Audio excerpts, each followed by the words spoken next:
Fran Halen is fighting the good fight. I found statements from Fran while doing battle with Chris Armitage on his post on registered sex offenders love Trump.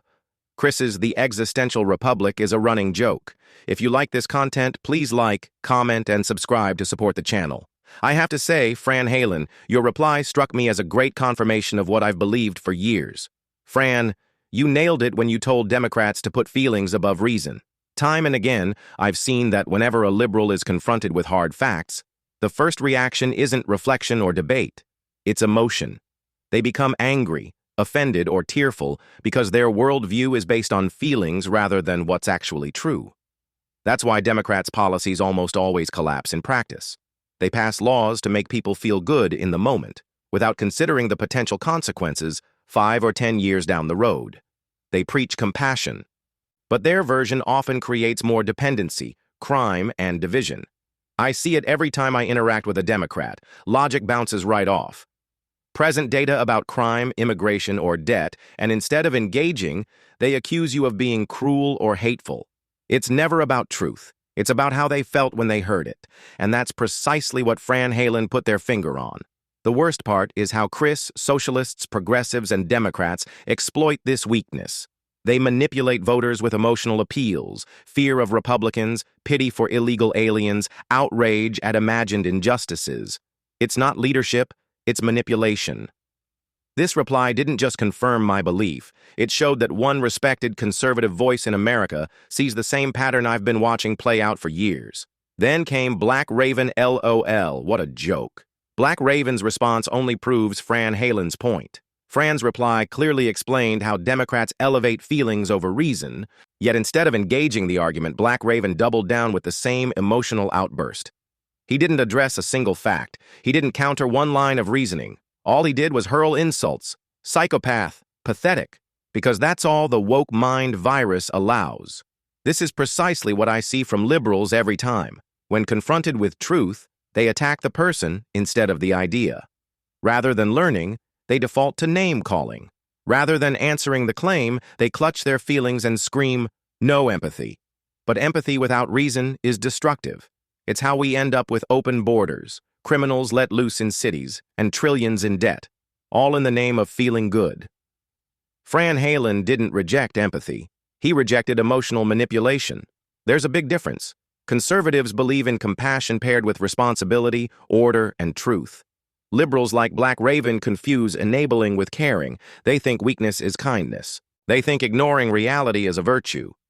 That isn't empathy. That's moral decay. So yes, the reply did fly over Black Raven's head. It soared above the cloud of woke slogans, empty labels, and emotional tantrums. The sad truth is, Black Raven proved Fran correct. Democrats can't handle facts because they've been conditioned to react emotionally instead of rationally. That's not strength. It's infection. The woke mind virus has taken hold, and the result is predictable. They lash out at truth-tellers like Fran Halen rather than facing reality. Next up was Morgan Sinclair. Morgan Sinclair's comment is the perfect example of dressing up partisan hatred in academic jargon. Strip away the fancy psychological terms, and all you have is name-calling dressed as analysis. First, the dark tetrad claim. This is nothing but a recycled personality smear.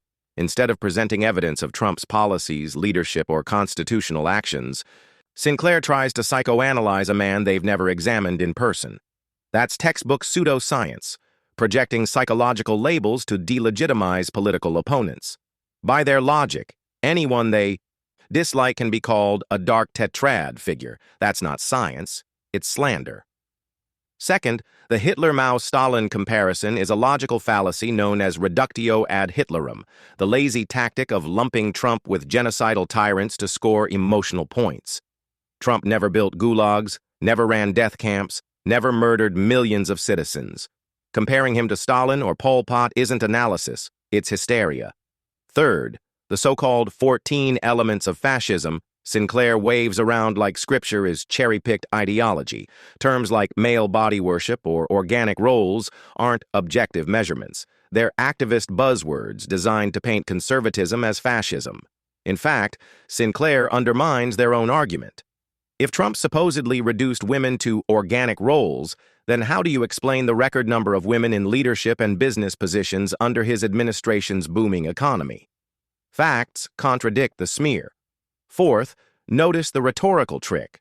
Sinclair sprinkles in academic language, dark triad, patriarchal dominance, ICC human rights violations to give the appearance of authority.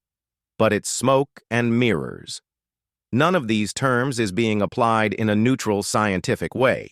They're weaponized labels meant to sound intelligent while pushing a political attack. That's not scholarship. It's propaganda with a PhD stamp. Finally, their personal digs at Trump's cabinet prove this isn't research. This is emotional venting. They can't argue policy, so they psychoanalyze personalities.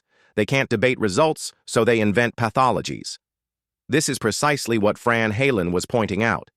Democrats and their allies lean on feelings and slurs instead of logic and evidence. In short, Morgan Sinclair's post isn't objective, scientific, or credible.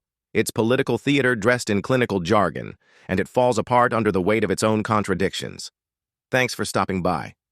I hope you have enjoyed the show. I hope to see you here next time. Please like, comment, and subscribe to support the channel.